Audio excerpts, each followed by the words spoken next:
Okay, everybody, welcome to episode 121.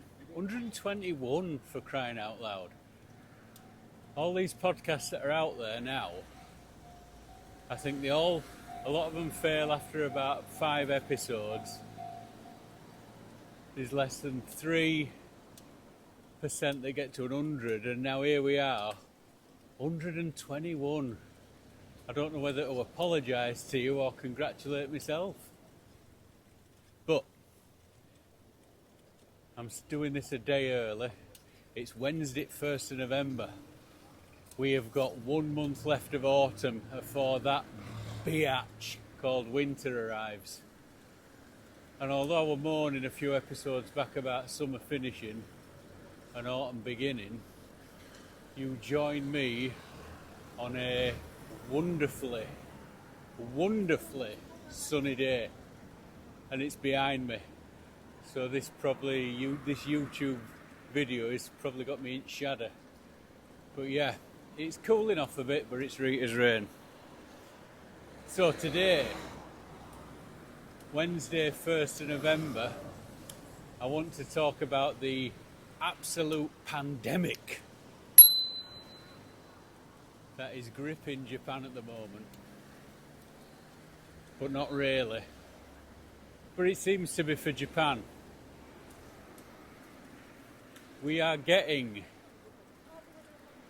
incidents with gun violence every month now. There's at least one a month happening.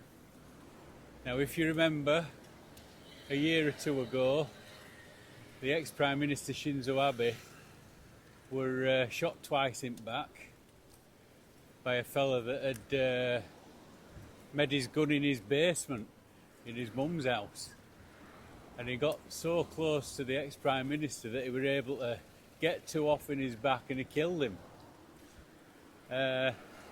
Following that, now I know it wasn't a gun incident, but another one of these young kids made a bomb in his basement, and while Mr. Kishida, the current Prime Minister, was up doing a bit of lobbying for his party, this fella threw a couple of these pipe bombs at him. He was uninjured, but yeah, this stuff keeps happening. A fella on a shooting range in the military, he obviously couldn't deal with all bullying that were happening to him, and he killed 4 of his colleagues. And then you've got what happened yesterday afternoon. Now, where I'm currently cycling, I'm in Kanagawa Prefecture. A prefecture is a state or a county, or wherever you're listening. Now, between me and Saitama Prefecture is Tokyo, and then you've got Saitama Prefecture, and they're all kind of split by rivers. So you can more or less see where Kanagawa turns into Tokyo Prefecture just when you get north of Kawasaki. That alarm that you're hearing, I'm sure you can hear it, means that it's 4:30. And you hear that every night. And it's more or less telling the kids to get home and get your homework done. As if you didn't already be told. Yeah, kids, you don't have them wandering the streets robbing cars out here. Anyway, so you now find me in Kanagawa Prefecture. This camera stand is a bit shoddy today. Just tighten that up. Yeah, so in between Kanagawa and Saitama Prefecture, in which this incident happened, is Tokyo Prefecture.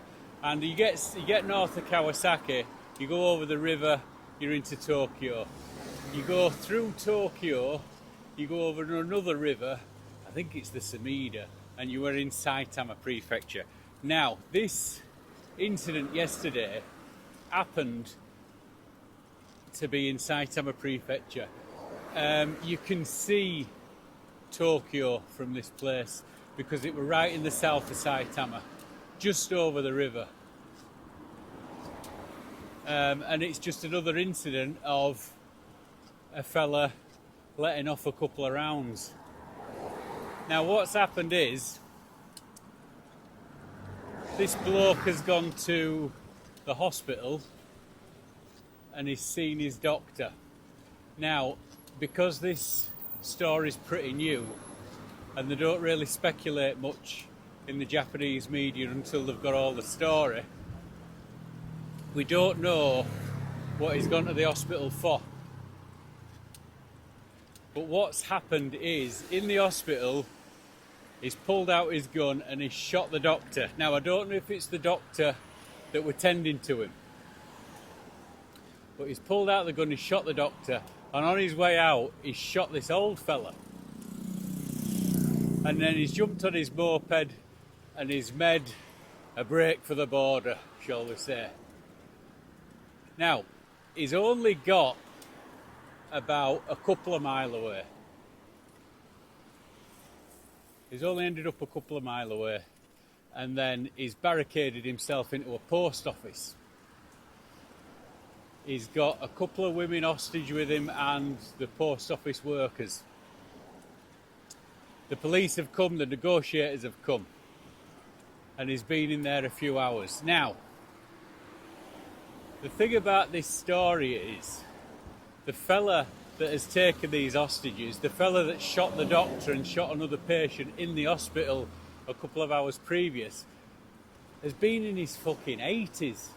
The man was in his 80s.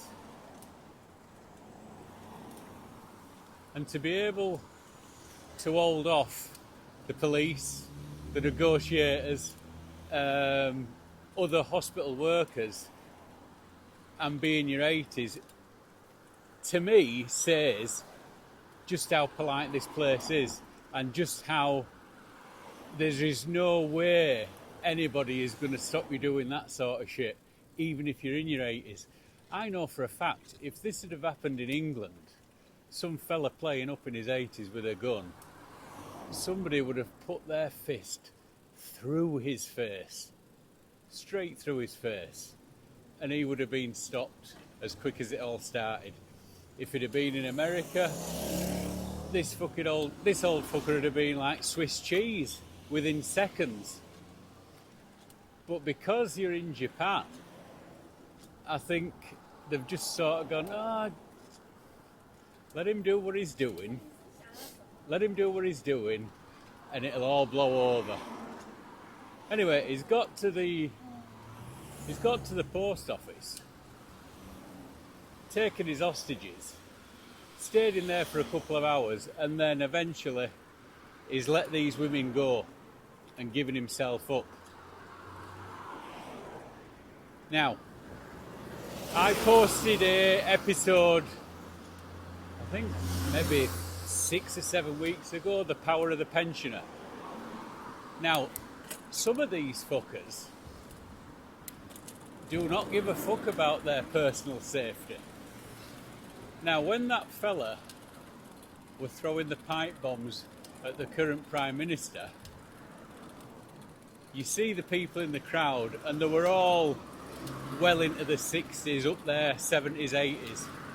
So when this young whippersnapper starts trying to kill the current Prime Minister, it were the pensioners that were jumping in with gay abandon, fucking battering this kid. Yeah, they did not give a fuck. So,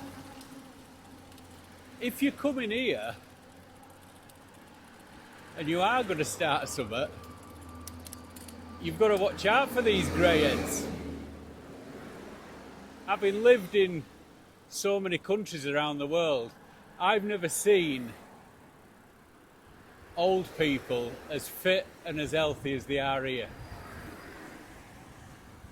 And for a fella in his 80s to start shooting up a hospital, then to go on the run, take hostages in a post office, says something about the health of the nation.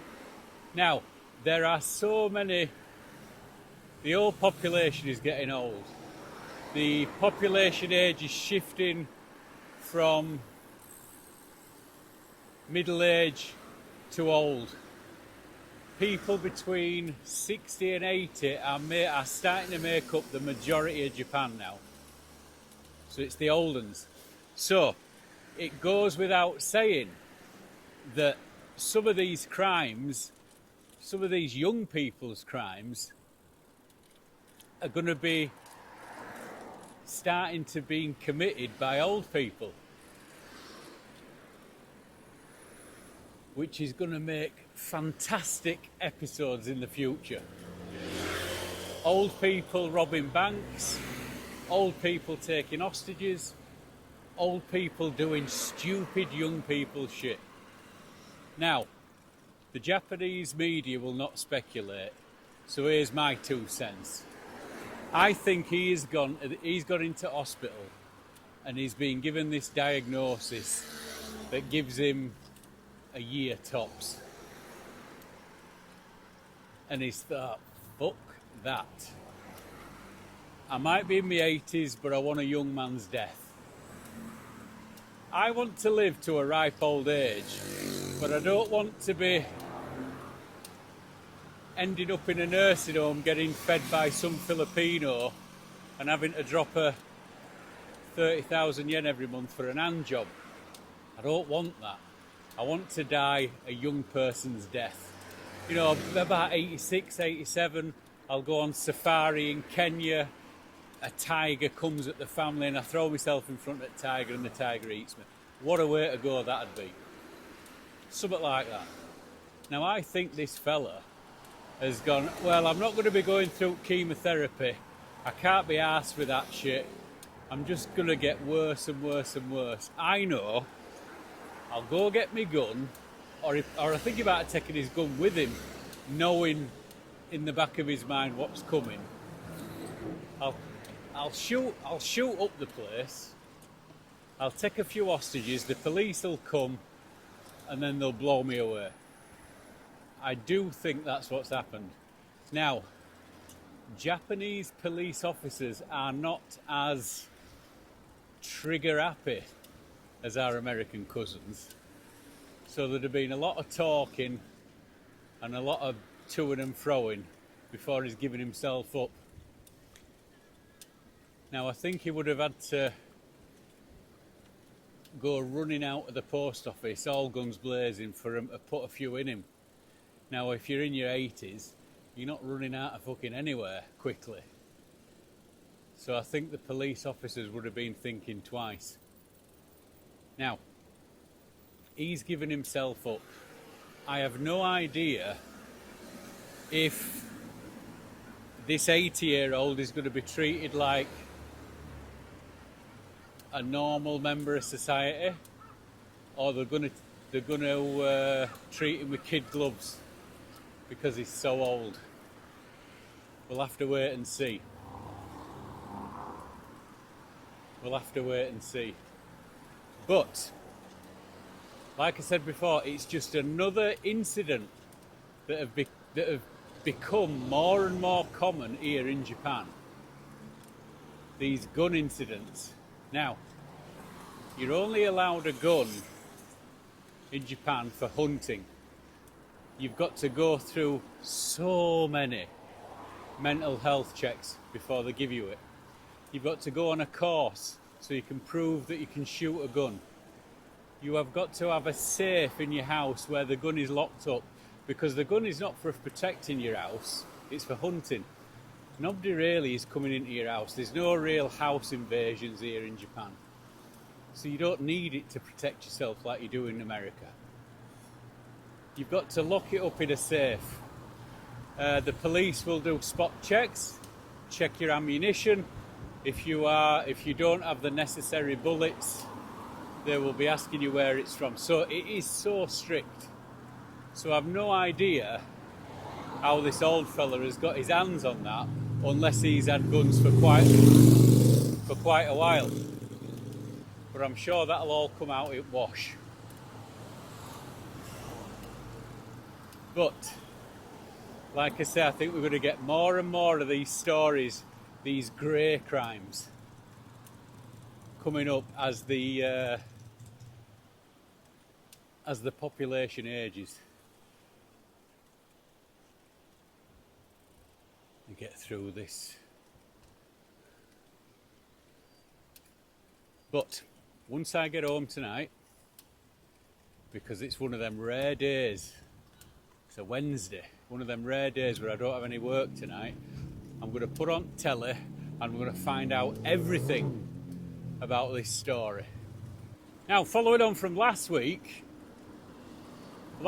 episode, the numbers on that, fantastic. So I'll just give you an update. That Cypriot fella that came here taking the piss, obviously he is the coward that we all thought he was, because he posted that video once he'd got out of the country. He Logan Paul'd it and fucked off and did it. Now what they will do now is they'll red flag him.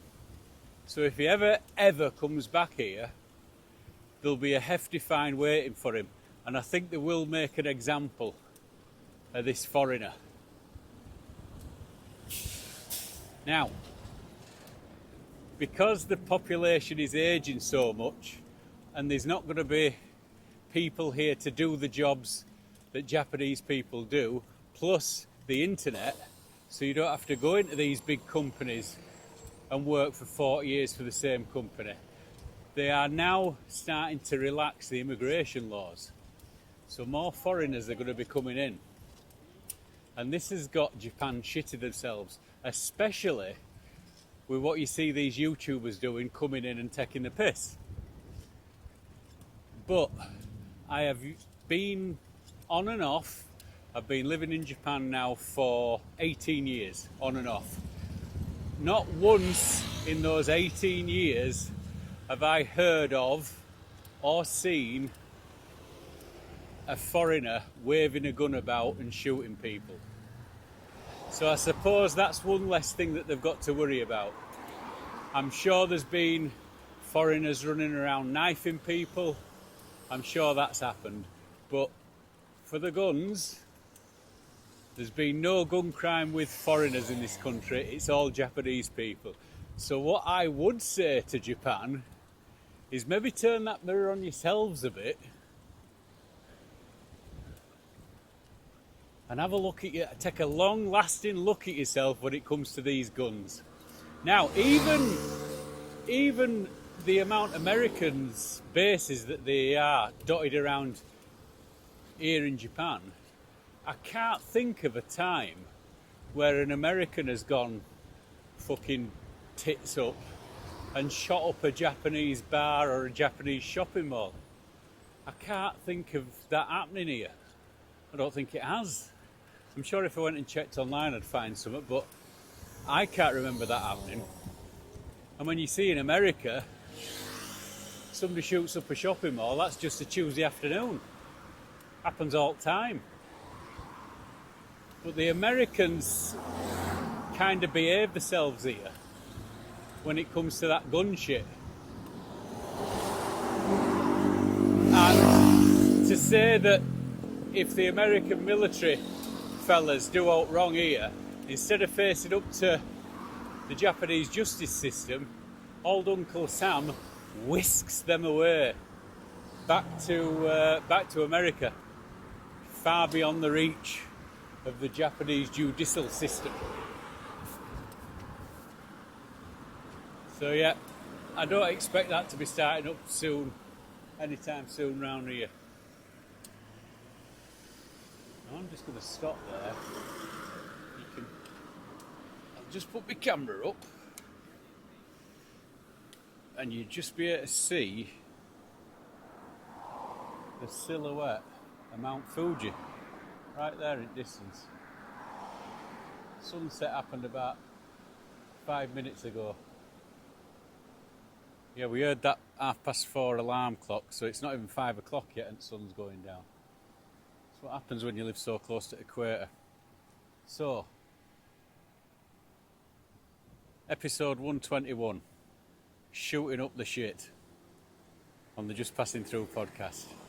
I will see you all next week. Thank you for listening, thank you for watching, thank you for downloading, and just everything. I'll see you next week. Adios.